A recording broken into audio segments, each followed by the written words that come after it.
The year is 2008.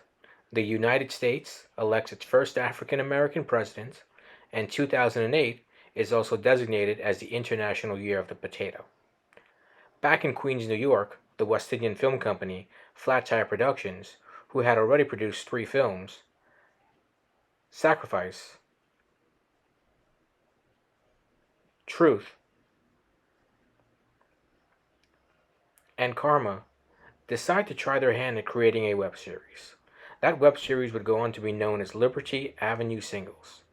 Liberty Avenue Singles will go on to become a massive hit with fans worldwide. So join us as we chat with the cast of the hit show and hear stories about their time on the show and what it was like to be a part of this experience. An experience that still resonates with fans today. Well, so we meet again. We meet again, guys. So, welcome to the fifth edition of the People Who Interest Me podcast. You guys supposed to make some noise. Come on. Yay!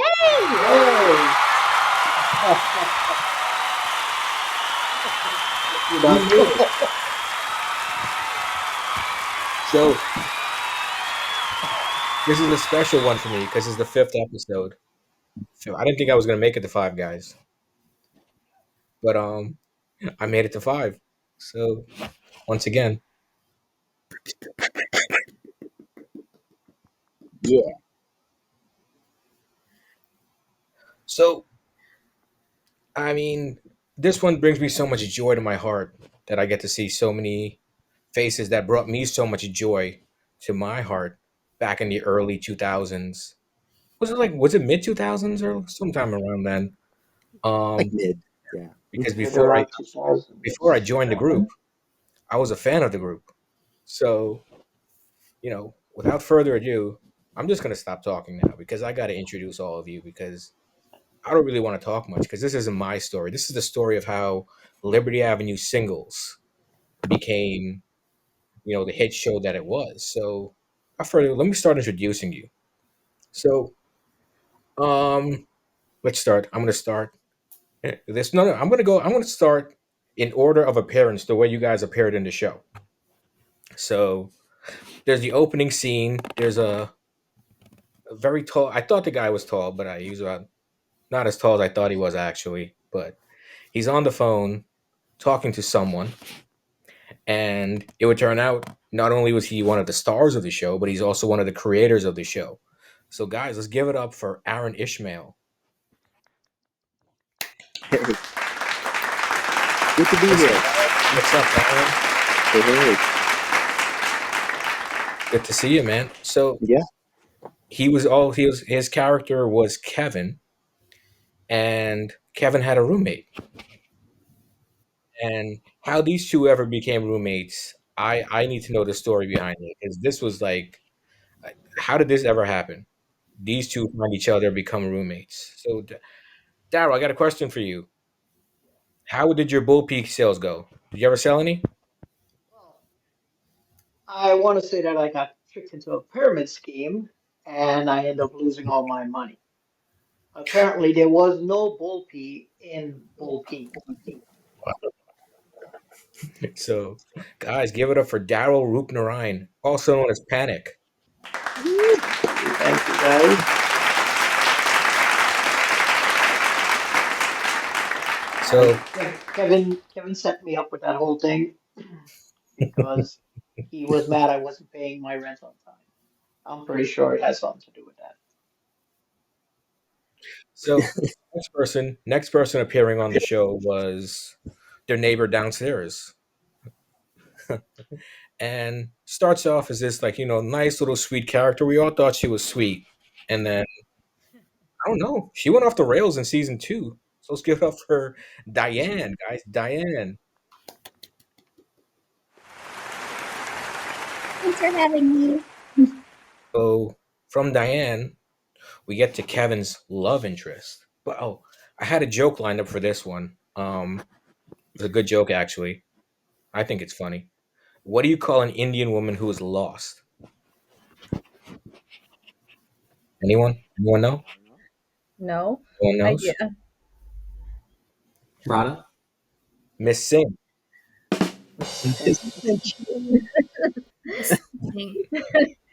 Dad I joke. like it. So solid.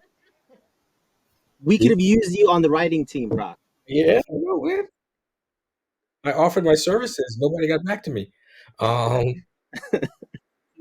Frankie was a little delayed in the replies. Yeah. So how's it going, Radha? How's it going, Miss Singh? We had probably my favorite character. I'll say this. My favorite character, the landlord's son, who delivered one of my favorite lines in the show about, lifting the tree and then how he got Nara. I'm so curious to find out how he got on the show. So let's give it up for Rich. What's up, everybody? So from season 1, we now move on to some of the season 2 characters. And this next character, I think, was probably the character who was probably the complete opposite of her character. And that's Samantha. How are you, Samantha? I'm doing great. So glad to be here. Look at myself. Forget to clap. We were all prompted. Like, oh yeah. I feel like you have to clap so fast with the You gotta go with it with the clapping. the yeah. sound effect. Now next, so Samantha's the least, I think, like her character. I think this next guy is probably what is his character. He was known as the perverted immigration officer. Let's give it up. I want to call you Narotam, but like, no, I can't be formal with you, man. You have to be Roti. Give it up for Roti, guys. Thank you.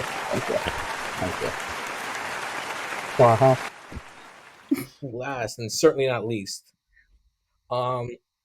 say it with me, guys. Come on, PMS. PM. Panic must suffer.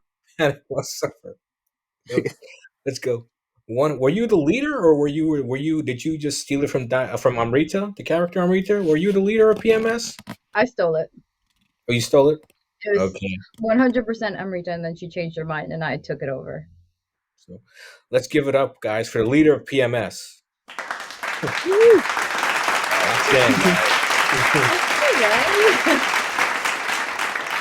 One of the side effects of We clap now? dating panic. You get PMS permanently. Right. So, before we get going, I think obviously with LAS there is one character who was the star of the show. Unfortunately, he is still. I still can't believe it's going to be 10 years. I'm wearing this hat because of him. This was his look. Yeah, Frankie, aka Sundar. Like I said, can't believe it's been 10 years. Well, next year it'll be 10 years. Just can't believe that it's there. He was the face of the show. Everyone wanted to quote Sundar. I remember I was at a Chutney show one time, and we were in, I think, Narotam, you were there too. And there was a guy who came up and he was talking about Flat Tire, and he was saying how he loved, the Old Spice commercial. And I was like, "Oh, you love it? Do it right now." And the guy did, word for word. And that's the impact Frankie had on people, and not just Frankie was a star, but like you all had your part in making this show. So we'll definitely get to all of that. But just have to speak about Frankie, and just want to open up the floor for just a few words for anybody who wants to say anything about Frankie here. Frankie is the reason why we're all here. He was the brains behind many operations that we did in Flat Tire Productions or on the TVshow.com. And it's because of him that we always had momentum to do what we did. And he did it in a way where we were all united as a community, which is what I know he wanted. And one of his mission statements for what Flat Tire Productions was to be, or is, because it's still there, but definitely to be a home for actors in a community that wanted an artistic outlet and didn't know where to turn. And we all have day jobs, but we just wanted something to creatively express ourselves. And that's what he offered in more than just West Indian comedy. Well said, Rada. Well said. Anyone else? Yeah, I think when you approached me about this, I was thinking about it, and I remember the first time I met Frankie was when he had the bar, and this was right after I saw the original Laugh Till Your Belly Bust. I attended the show, and I was like, I need to meet this person. I need to get involved with this because it was such an amazing thing to see how incredible they put on that show so quickly and changes and everything. It was I was like I want to get, and I met him, and I think he was messing with me, but till this day I'll never know. He sat me down face to face and he looked at me and he's like, take off your glasses. I'm like, what? He's like, take it off. He's like, look at me. And I'm looking at him and he has a dead stone face. He's like, all right, we're gonna do it. And up to now, I have no idea what he was looking at. I have no idea what I was supposed to be looking at. I swear to God, I think Frankie was just messing with me. And that moment will always stick with me because to me, it's Frankie. That's the perfect way of describing Frankie as a friend. He would make it seem like the most serious thing in the world, but then he'd just start laughing. And it'll just turn out to be the funniest thing ever. And you'll remember that time with him. And that's something that's one of the key things that keeps him in my heart. I think we could also say that he was like a mad genius in a way, right? Because I was telling Aaron just a couple days ago, I'm like, you don't realize how iconic it is until you look back on what it actually achieved. And Frankie was, because I came in season 2, and I mean, Aaron will I will get into it later, I guess. My character wasn't even supposed to be really. And when you go through the whole like season with him, you realize a lot of this is his deviant little like pranks that he wanted to play. Because a lot of me was picking on Panic, right?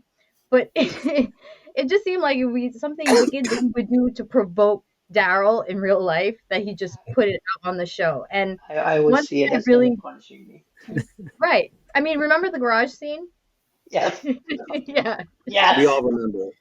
Right.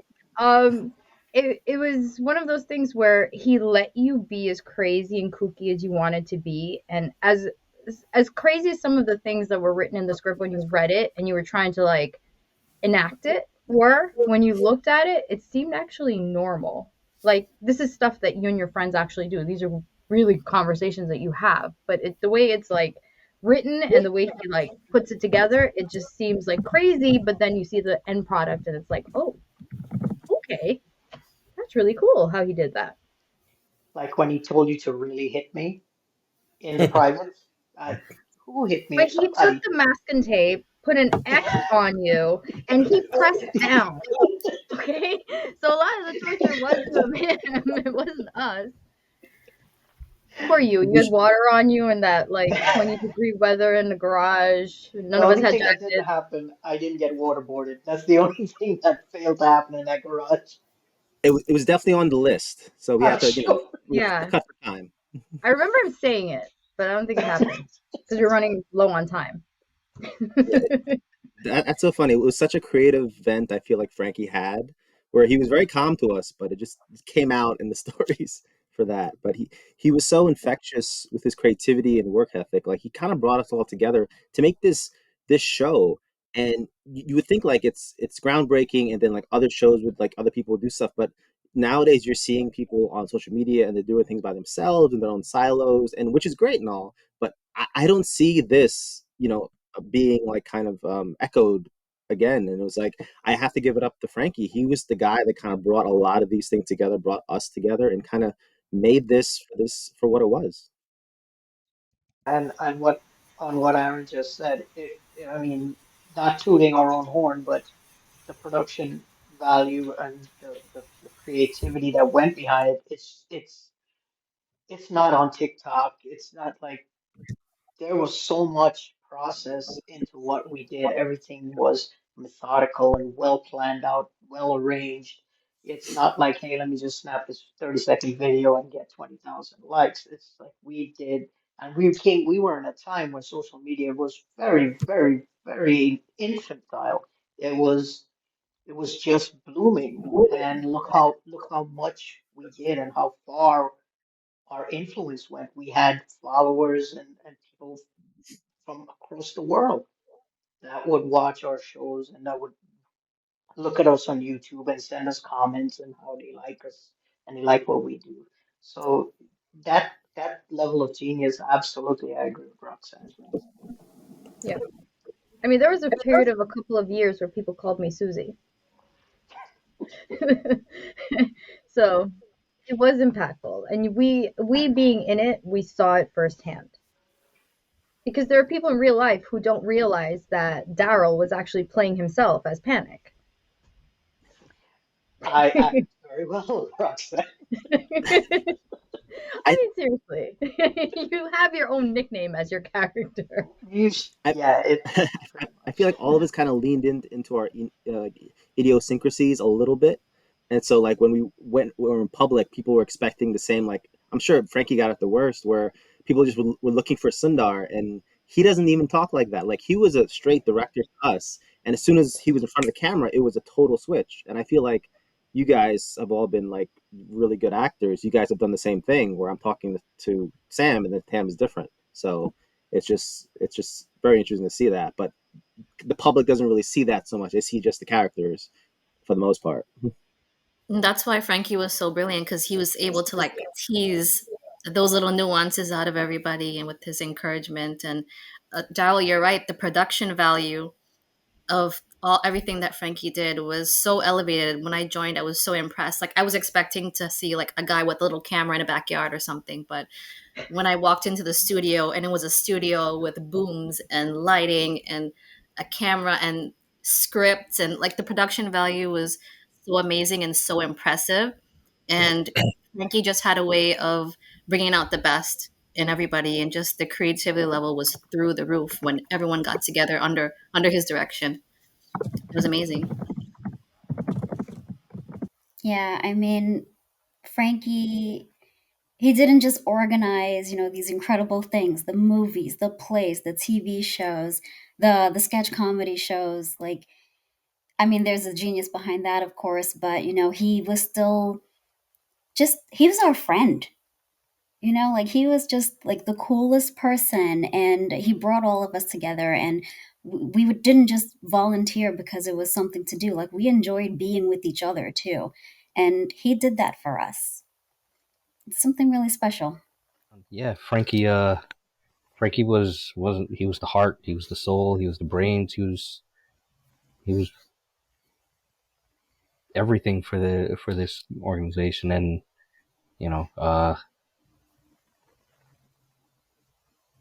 it's hard to replace somebody like that. But he made us into a family, and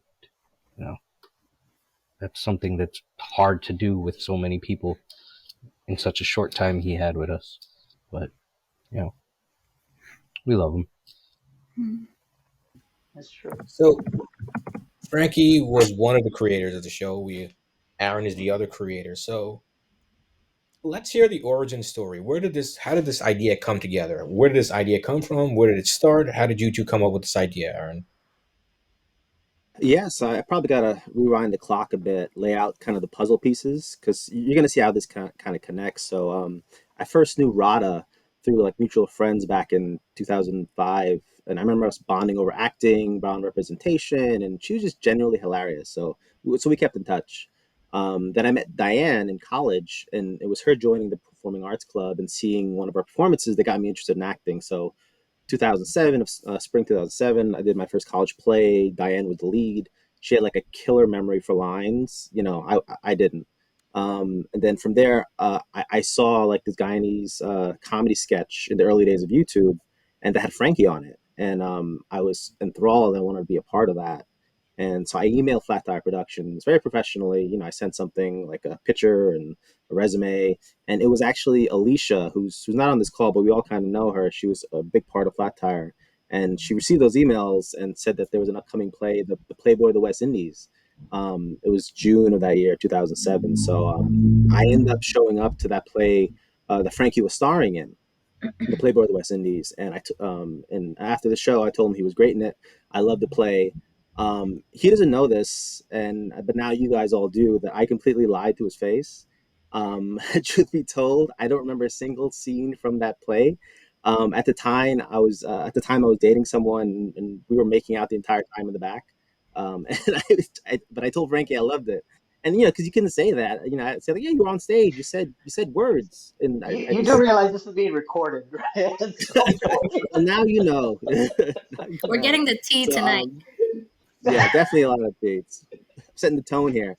So I think after the show, so anyway, I went and I saw Alicia after the show, wanted to get involved. She pointed me to Frankie. We spoke briefly for like a minute or so, but he was preoccupied with like breaking down the set and all the stuff that we know now.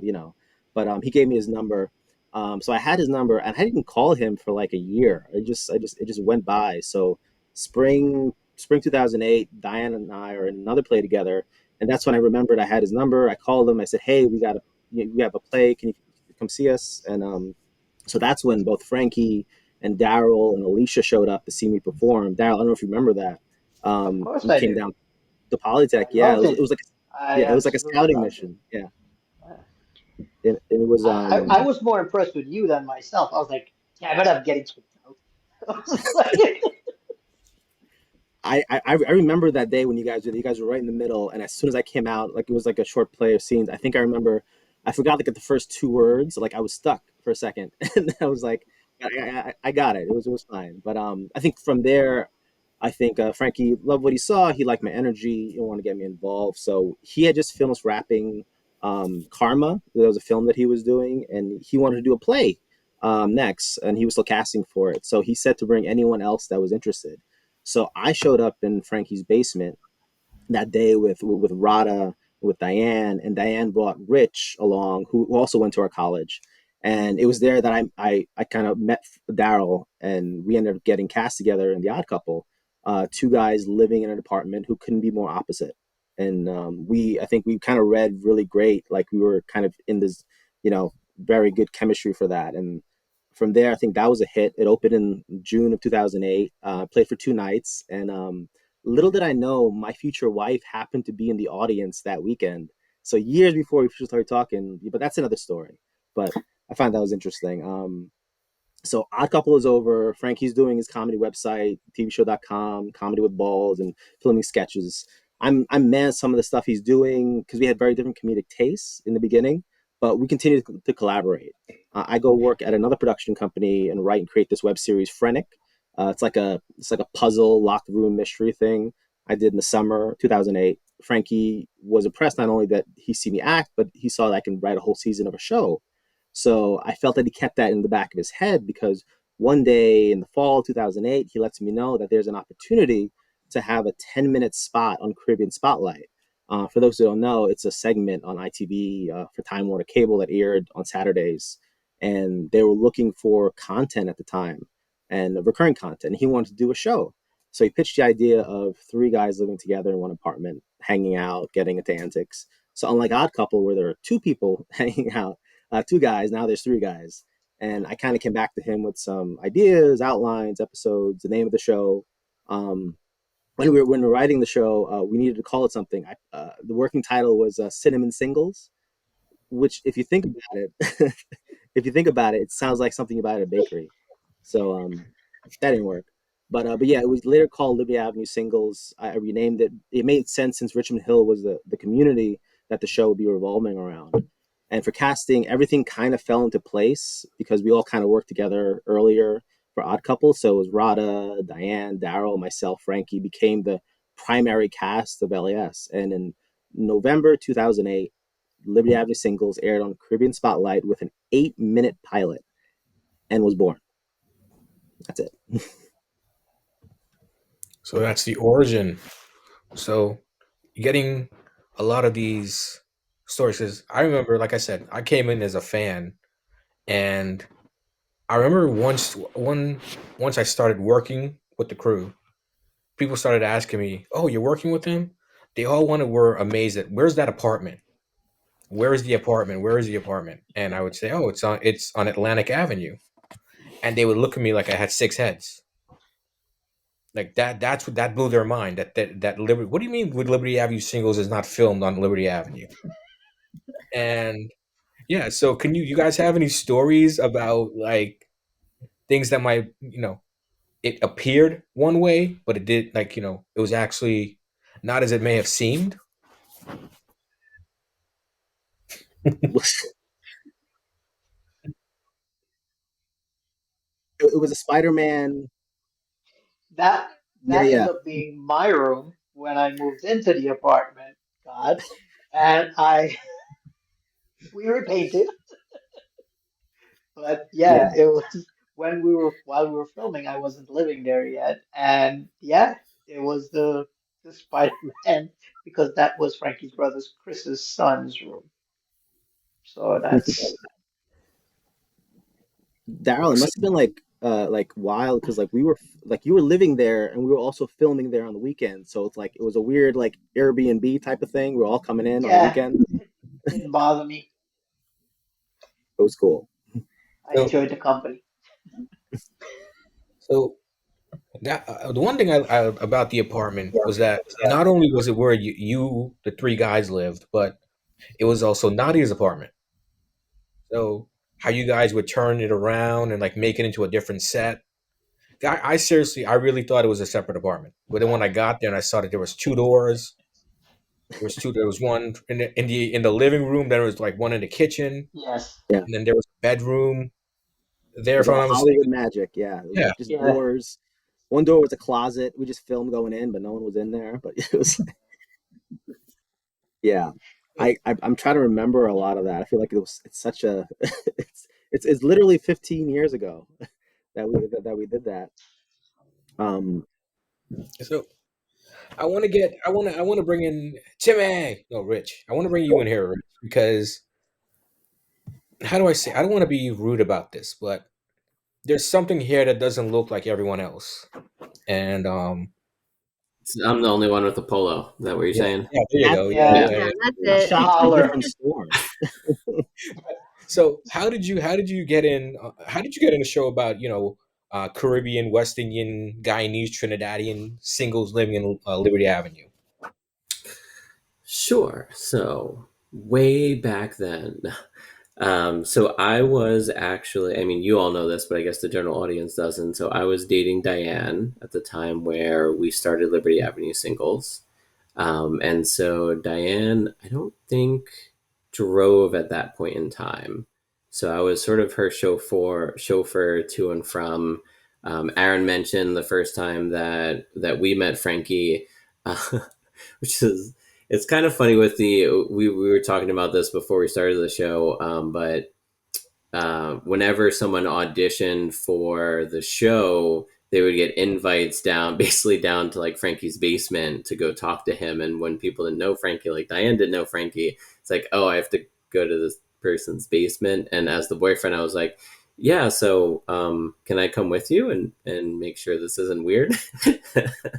So that was the first introduction to Frankie, and then of course got to know all the rest of the crew aside from Aaron, who we went to college with, and then I think my first role with Flat Tire was web designer. So I designed the TVShow.com before we started Liberty Avenue Singles.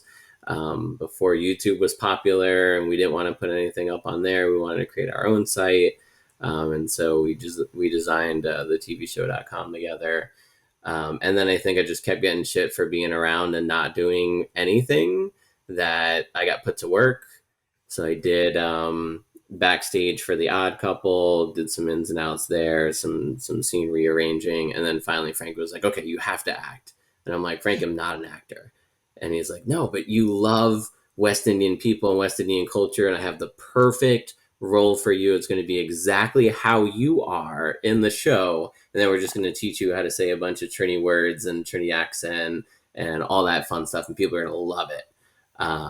And people did love it, because I got a few people coming up, hey, can you say this? Can you just say I say way boy, you got to say it, like, you gotta put on a Trini accent for me. And then especially after some of the skits, like I was somewhat in character, kinda, in West Indian Scrabble, which is another skit we did for the TVShow.com. So kind of the same thing, learning West Indian words and using it inside of Scrabble, and I always got reference for that. So that was kind of my in. And one of the things I was going to say about Frankie, aside from the web design, I knew the web design, but everything else, Frankie was such a great teacher. And like, this is someone who was an amazing director, an amazing story writer, an amazing actor. And he would take someone who's completely new, knows nothing about acting, and is just like, yeah, no, well, I'll teach you everything about being behind the camera, about holding a boom, about writing, because I did some script writing, not for LAS, but for some of the skits on the TVShow.com. And he was just awesome, bringing me in and getting me integrated with everyone. I'll stop there. No, excellent. I mean, I think everyone always wondered how you got on the show. So now, this is where all the secrets are coming out. That robe. I'm still trying. I need to know where that robe is now, and how did he? I think it might have been Panic's robe. I don't remember, but how that Hugh Hefner robe came about and how I ended up with it, I'm not too sure, but it became synonymous with my character, and like Frankie saw that robe and said, "All right, here, put this on. This is your costume. You look like you look like a perverted scamp man. Good." And I'm trying to figure out if I wore it by just playing around, and he was like, "Oh shit, I like that," or he actually gave it to me with the intention of it looking like a pervert. I can't remember. But yeah, I want to know who has it. Who has it now? When you weren't around, he'd wear the robe too. He loved the That robe. robe. It's method Oh my acting. God, that robe that robe made it everywhere. That robe was on many. Aaron, we used that like basically a prop on some plays as well, if I'm not mistaken. I think so. I, I think when Roti had it, it just became that. I'm trying to remember where I know that very well, and oh my God, So Roti was perfect. yeah, he was. I think when that was season 2, episode 3, when Roti appeared, and I think it was a big hit on the show for the site. And I'm just reading like emails before we were doing this, and I think a lot of people were saying that it was great, and I think the creation of the perverted immigration officer and the excessive use of the word "bubby" helped a bit. So, so I forgot that was, I don't know if that was ad lib, but there was a lot of use of that term that I guess struck a nerve with some people that made it funny. But that's the genius of it, right? He would put the most ridiculous things, and yet it still would translate as something somewhat normal. Because I Yeah. mean, everybody used Bubby at that time, or maybe it was just trendy. I don't know. He made a trend. I think Frankie was really good at that, like finding these words that people are like, oh, they said the word that I know that's funny, and like we were able to kind of like get people to get their attention and then fill it with like a pretty cohesive story, underneath. So we kind of get them in the get them in the store with that, but kind of they stay here and like, hey, let me see what this the show is about. So Well, that's part of the representation, right? Like we hadn't heard any terms like that on any other show that we've seen. So we saw mhm. ourselves in these ridiculous characters. We saw our aunties or uncles, some they're big loud personalities. Yeah. We saw them in these characters, and it was definite needed much needed representation at the time. Yeah, on Yeah. that same topic, I want to say that today, in this generation, the show might not click as well as back then. You gotta remember, this was a different time than now, and back then, a lot like that a lot of the, as you said, aunties and uncles, they were into coming to the shows. They were into doing this. If we throw a show tomorrow, they would have been there. You know, I don't know if that kind of reception with the vast availability of the internet and all these new things, I don't know if if it can be as popular again, actually doing local Mhm. productions. I think The- And that's something, I think it could because I mean, even though there were perversions in there and some of that stuff was really like extreme in many ways, I think it could translate because there are always still people around who really aren't that PC or correct. There are more people that aren't PC than there are PC people. It's just, you have to it would still have to evolve in some way, but you know. so like a counterpoint to that, I remember talking to Frankie about that, but now looking back at it, like we felt we have to go shorter and shorter to get people's attention. But we live in a world where this we have like like the Twitter and all these other short videos, but at the same time we have like podcasts, 2 and 3 hour podcasts that people listen to and these videos that they want to learn about. So like there's a spectrum of people that want the attention of like, hey, I want to really learn about this, or I just want to have like a grab and go type of situation. And I feel like for us, like people just liked if it was longer. Like every time an episode dropped, they're like, "When's the next one?" Like we were experiencing burnout as going through because we couldn't move as right? fast. But on that is because of dopamine. Is if they want that instant gratification, is where a podcast is more of an education. I can't see podcasts being it's more your learning experience with a podcast compared to a sketch. You do a That's 40 that's second, true. 50 Yeah, second Well, yeah. I sketch. mean, It's there are so many shows that are still on that are so popular. I mean, look at like the whole series. Like, Power is still a thing. Everything on Netflix. I mean, most Yeah, Asian dramas are 16, 17 episodes. I mean, I think the it just comes back to the appeal to if you anything. can 'Cause if I'm you a can podcast person. Skip ad is the most annoying thing to wait for. I have no attention span for it. But I will sit there and watch 15 episodes a weekend of a show if I'm really into it. true. Well, we have no ads, so if you want to if you want to advertise, by all means, hit me up. But let's talk a little bit about the cultural impact that this show had, because Hollywood's getting better at like brown representation. I think at that time there was Big Bang had Kusapali, New Girl had Hannah Simone, Cece Hmm. on the show. But like for us, young West Indians, we really have none at that time when LAS was. Here comes a show about a Trinidadian living with a guy, two guy. Well, Sundar was the Guyanese. Kevin was a The coconut. American. Yeah. Yeah, he was a coconut. Yeah, so here we are, and this show not only in Richmond Hill or even Queens, but this show became a big hit. Like in the West Indies. Like I hear people saying like I don't know if you guys knew this, but like the show people used to bootleg and show it on TV in Trinidad. Hmm. Yep. Yeah. So And this show became did you guys first let's talk about the cultural aspect of the kids like around our age growing up watching this show, and then like and maybe more so this question for Aaron, did you guys ever expect it to grow the way what it grew into? absolutely not. I think we were just kind of a bunch of friends coming together, making stuff that we liked, and then like we just got like a small following. Then we realized that hey, people are actually looking at this, and it just kind of grew a little bit. So we were just as surprised as the audience. And now the cultural aspect, like, because it took off. And what I want to lead into what the next question is, because of how culturally it became you guys became cool. Like, I'm pretty sure when you guys would walk around the streets of Queens, um, you got recognized. So does anybody have a story? I know Diane, you were telling me a story about, you being like recently recognized just a few years ago. And I thought it was like so funny in the setting you got recognized. So why don't you tell us that story?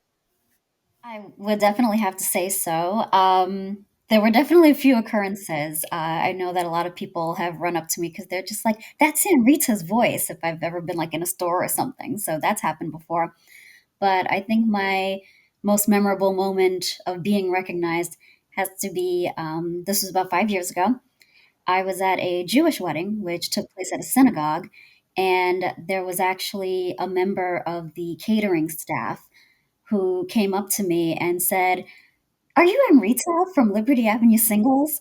And I just thought it was the weirdest place to be recognized. Like, that was just so odd.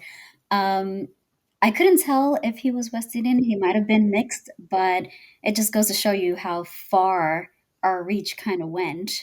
Because, yeah, to be recognized at an event that completely outside of our culture, first of all, it was different, but, a bit surprising, but kind of cool. And it was recent.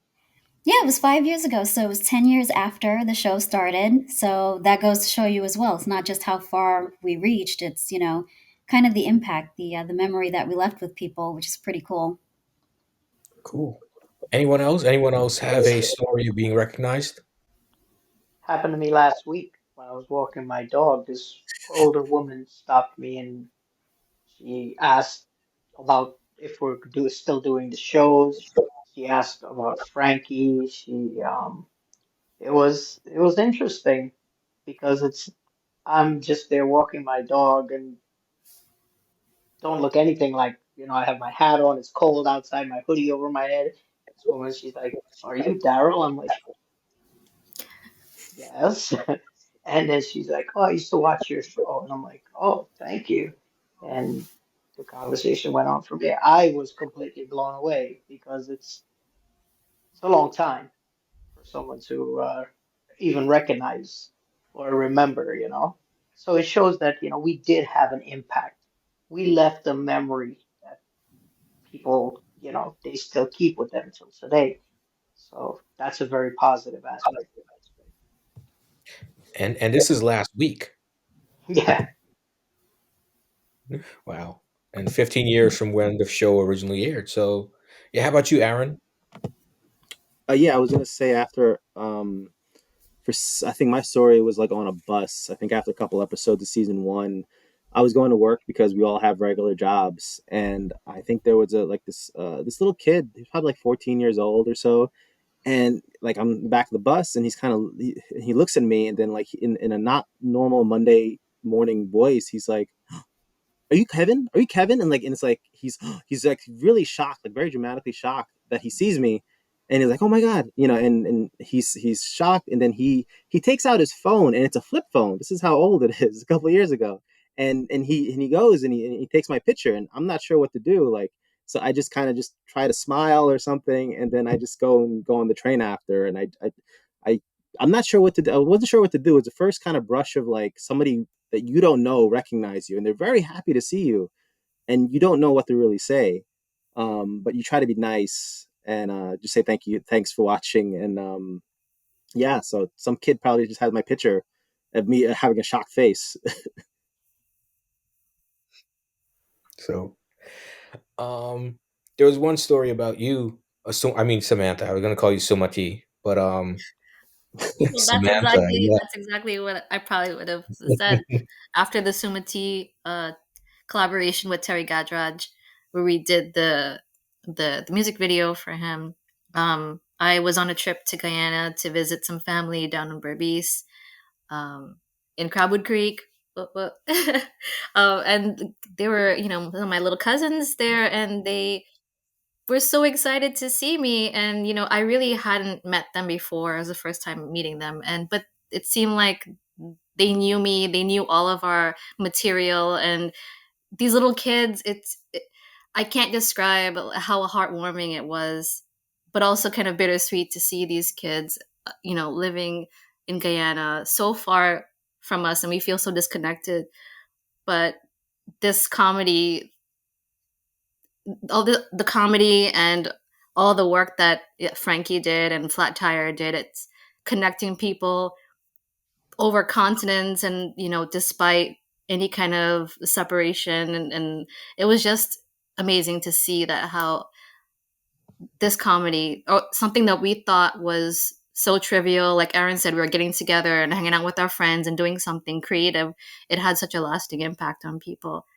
And I think it's just a beautiful thing. I'm getting all choked up just like thinking about it. I just want to say that Rich, I think when you first made the website, I think one of the things were like, oh, because if we use YouTube, people might rip our stuff and show it anywhere else, and I think they were doing that anyway, so that's how it kind of spread. So we weren't understanding the internet at the time, that this was actually a good thing for people to take your stuff. You just kind of have to find another source of revenue. There was revenue. Yeah, I'm not gonna mention the store. It's a store in Queens, but I walked in and the guy was selling DVDs at the front of his store, and the most bootleg copy you would ever see of Liberty Avenue single. Mhm. He's trying to sell it to me, so I was like, he's trying to sell me for $10 too. Like, I can get it for free. These things are, I don't know if they're antiques yet, because like I you can go still on have a Amazon right dozen. now. Yeah, we all have a copy, and if you go on No, I Amazon have right a now, it's like, dozen if anyone needs. well, I don't know they're, where they're it came selling from. they're selling for like Maybe I'm the bootlegger. $45 online. Well, I'll tell you Wait, what. who's selling it? Hold on. It's not you. Wait, If you go and you put it in, I'm looking at it right now. It's like it's it's DVD $45.95, and it's like, I think it's Frankie who put this up. So I'm like, why is this so expensive? It's a Did collector's anybody item buy now. it? What are the stats on that? How many have you shipped, Aaron?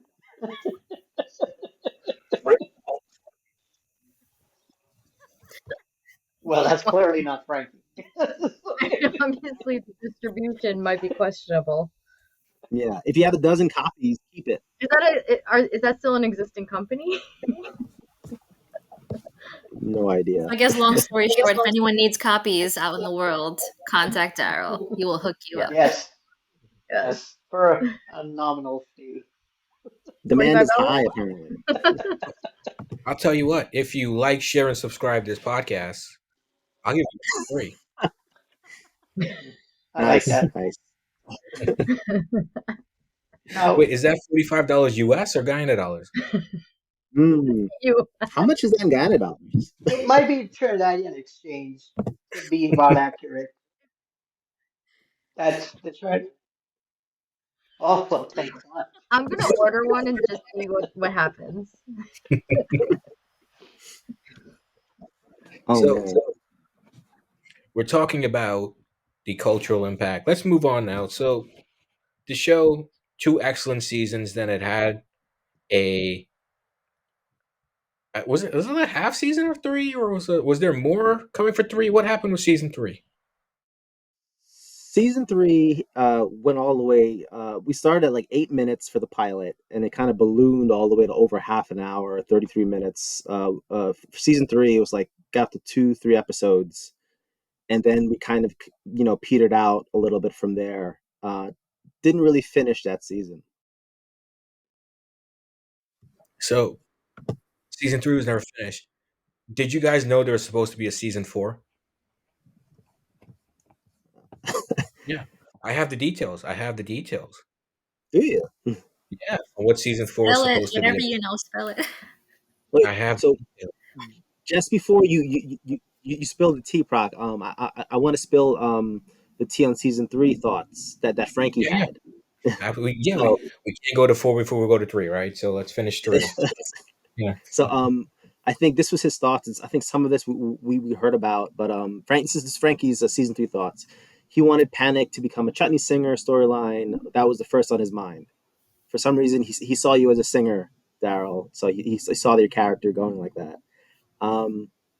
Season 3, Sundar hiding out in the cave and learns Obia, and this is when he found his wife, and that was a something. Also, Sundar was dating Anti-Radica from Facebook.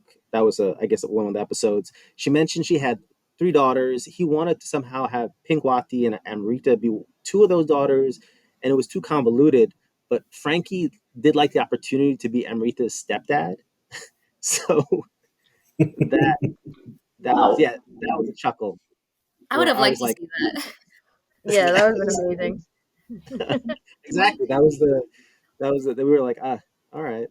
But we his cousins. Never mind. But that's all I had for Frankie season 3 thoughts. Brock. So so season 3, you're getting a little idea, but I don't think anybody was I the only one he ever told about a season 4 too? I guess because nobody seems to. Was that on one of those Nitro TV where we were just we had a lot of brilliant ideas uh during those sessions, and we just forgot to write them down, and then we wake up the next morning like what we talk about, we couldn't remember all our brilliant ideas from the night before, but I definitely remember season 4. So you guys want to hear about season 4? Sure. Yeah, you want to hear about it? Okay. Well, to hear us about season 4, you're gonna have to wait for part 2 of this. Oh man, Oh. don't do this, Come Taylor. on, man. This is clickbait. So, yeah. So this is only half of what we want to do. I have a lot more questions to ask, but definitely season 4. But um, I don't know if people sit down and watch 2-hour podcasts or listen to them anymore. So I'm doing you a Christmas gift. I'm giving you a Christmas gift. Not only will you get one podcast of these flat tire, lovely human beings, faces, whatever you want to call them. I don't know what to call you guys anymore. I'm out of Stars. Banas and Banettes. That's usually when I go with Banas, Banettes, Honorettes. Banerettes. There you go. Yeah. So you're going to get 2 podcasts. I mean, isn't that so nice of me? Proc Claus over here. I'm giving you guys gifts. You're so generous. Amazing. Thank you. Well, no, I mean, kidding aside, you can't tell the story of Liberty Avenue singles in 1 hour. So we're gonna go for a second hour, but we're gonna cut this one here, and you're gonna have to sit in anticipation, and maybe on Boxing Day, who knows? This one may come out or part 2. Thinking of some West Indian holidays, Mashramani maybe, I don't know, Carnival. Yeah. Mastermind. Wow. So guys, this is not the end. There's so many more stories that these guys have to tell, but we're going to cut this here. And this is only part 1 of the podcast. So stay tuned. Part 2 is coming very, very soon.